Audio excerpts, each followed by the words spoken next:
அதிமுகவின் செயற்குழு கூட்டம் தற்போது வானகரத்தில் நடந்து வருகிறது. இதன் மத்தியில் இருக்கின்ற இந்த அரசு, இந்த ஆட்சி தூக்கி எறியப்பட வேண்டும்.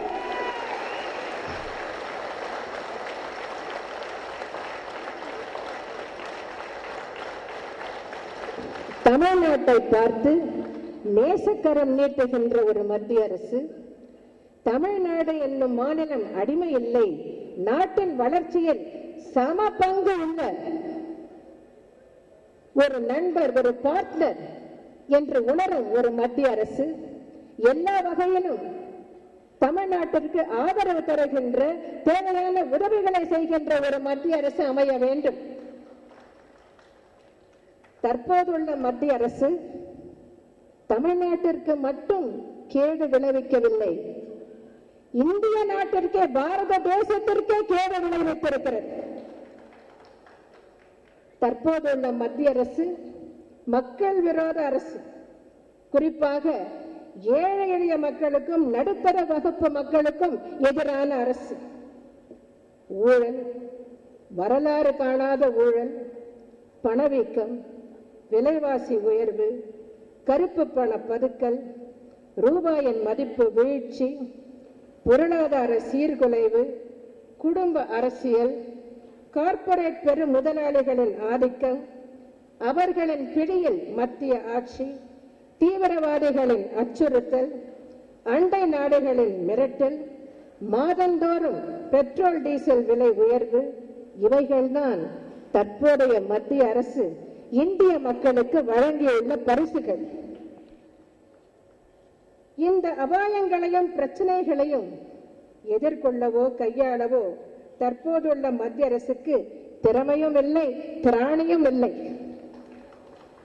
சீனா போன்ற பெரிய நாடுகள் மட்டுமல்ல, ஸ்ரீலங்கா, மயன்மார் போன்ற சிறிய நாடுகள் கூட இன்று இந்தியாவை மிரட்டிக் கொண்டிருக்கின்றன.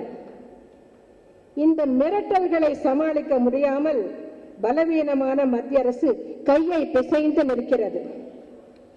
நாட்டிற்கு தலைமை ஏற்க ஒரு வலிமையான ஆட்சி மத்தியில் அமைந்தால் மிரட்டுகின்ற அண்டை நாடுகள் அடங்கும். அதற்கு வலிமையான தலைமை தேவை. எனவே இந்திய பொருளாதாரத்தை சீர்படுத்தி நாட்டு மக்களை இன்னல்களிலிருந்து காக்க வேண்டிய பெரும் பொறுப்பு அடுத்து அமையவிருக்கும் மத்திய அரசுக்கே இருக்கிறது. மத்தியில் வழிநடத்த ஆளின்றி நிர்வாகம் திணறிக் கொண்டிருக்கிறது. இந்த சூழ்நிலையில் அனைத்து இந்திய அண்ணா திராவிட முன்னேற்ற கழகம் நாடாளுமன்ற மக்களவை பொது தேர்தலில் முழுமையான வெற்றியை பெற்றால் மட்டுமே பாரத தேசத்தின் வளர்ச்சியையும் பாதுகாப்பையும் உறுதி செய்திட இயலும். எனவே தமிழ்நாடு மற்றும் புதுச்சேரிக்குட்பட்ட 40 நாடாளுமன்ற மக்களவை தொகுதிகளிலும் அனைத்து இந்திய அண்ணா திராவிட முன்னேற்ற கழகம் தனித்து நின்று வெற்றி பெற வேண்டும் என்பதே நமது இலக்கு.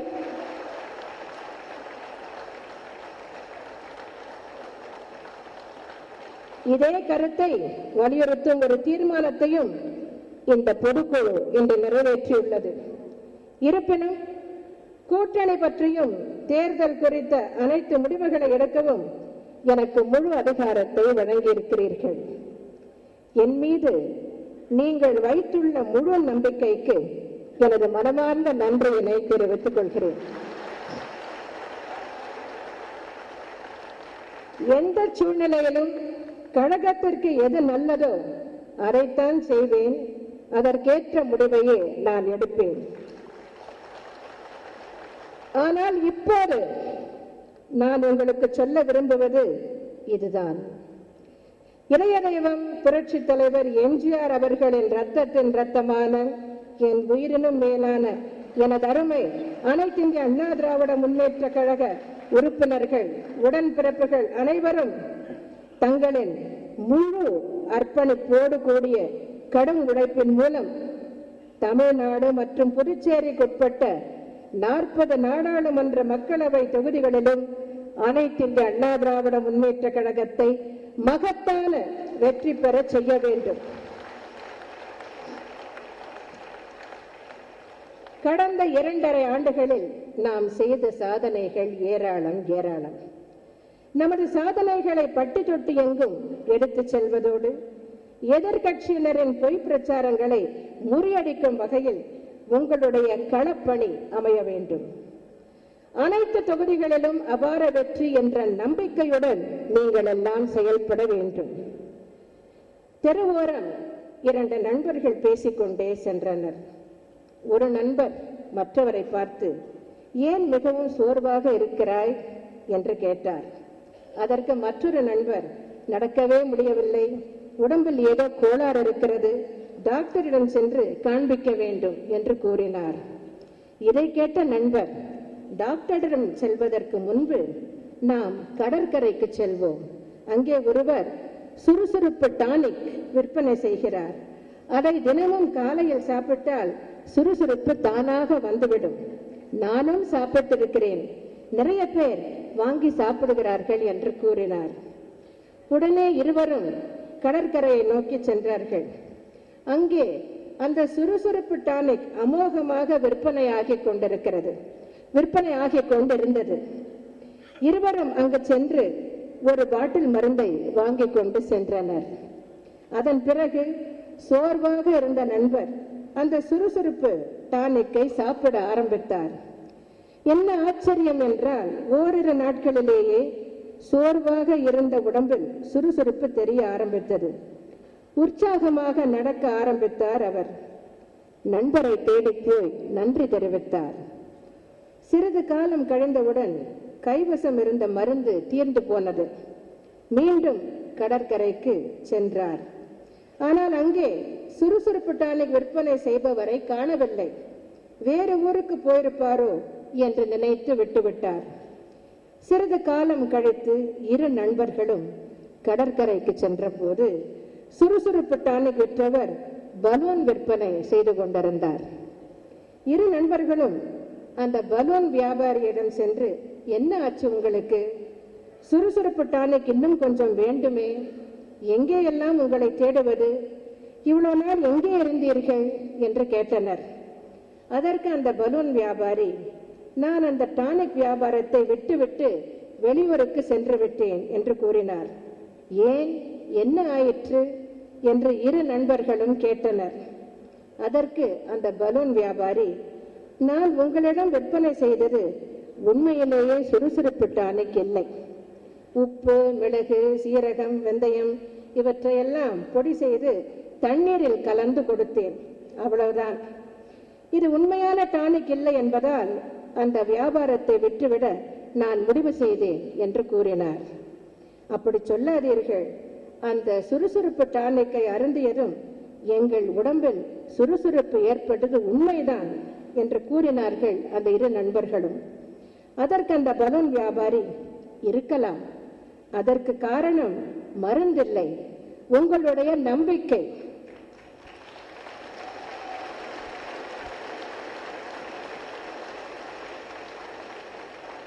இதை சாப்பிட்டதும் சுறுசுறுப்பு வந்துவிட்டதாக நீங்கள் நினைத்தீர்கள், உங்கள் நம்பிக்கைதான் உங்களின் உந்து சக்தி என்று கூறிவிட்டு பலூன் விற்க சென்று விட்டார். நம்பிக்கையே வெற்றிக்கு அடிப்படை.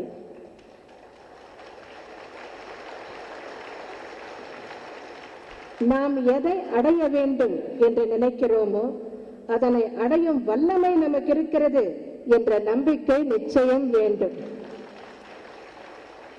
நம்முடைய குறிக்கோளை அடைவோம் என்ற நம்பிக்கையுடன் நீங்கள் எல்லாம் பணியாற்றி வெற்றி கனியை பறிக்க வேண்டும். அப்பொழுதுதான் நாம் விரும்பும் அரசு மத்தியில் அமையும். அதன் மூலம் தமிழகத்திற்கு வேண்டியவற்றை நாம் பெற முடியும்.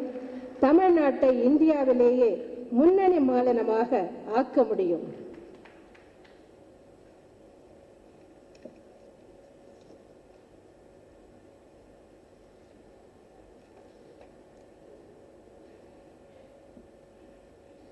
உங்களால் முடியும் என்று நான் நம்புகிறேன்.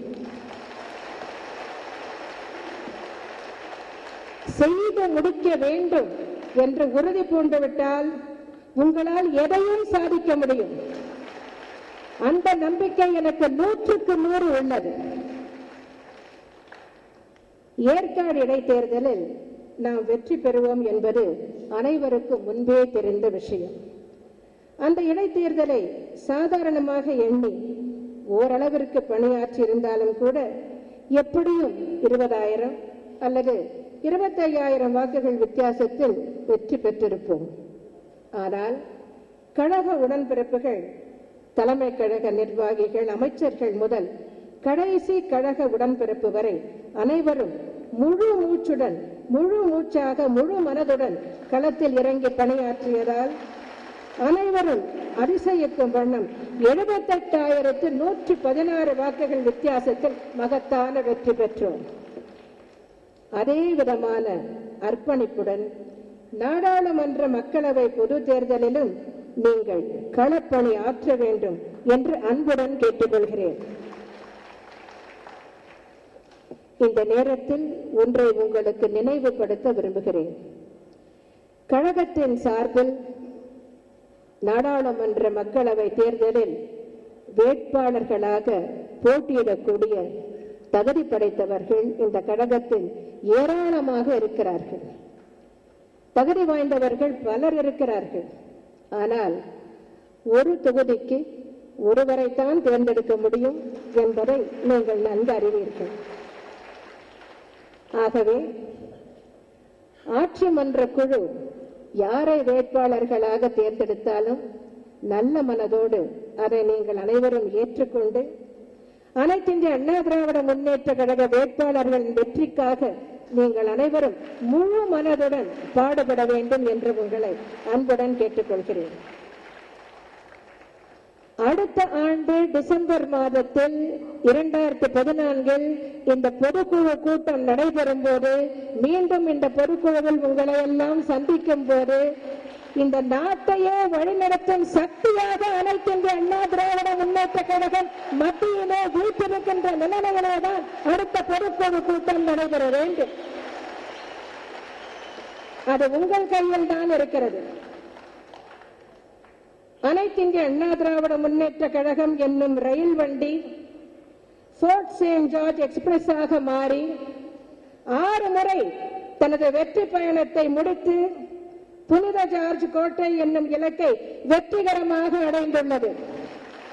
3 முறை புரட்சி தலைவர் எம்ஜிஆர் அவர்கள் தலைமையிலும் 3 முறை எனது தலைமையிலும் இது நடந்துள்ளது. விரைவில் 2014 நடைபெற உள்ள நாடாளுமன்ற மக்களவை பொது தேர்தலில் இந்த கழகம் என்னும் ரயில் வண்டி ரெட் ஃபோர்ட் எக்ஸ்பிரஸ் ஆக மாறி தனது வெற்றி பயணத்தை நடத்தி டெல்லி செங்கோட்டை என்னும் இலக்கை வெற்றிகரமாக அடையப் போகிறது. இது நடந்தே தீரும். இதை யாராலும் தடுத்து நிறுத்த முடியாது.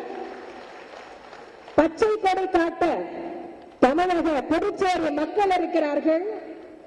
ரயில் வண்டியை ஓட்டிச் செல்ல என்ஜின் டிரைவர் நான் இருக்கிறேன்.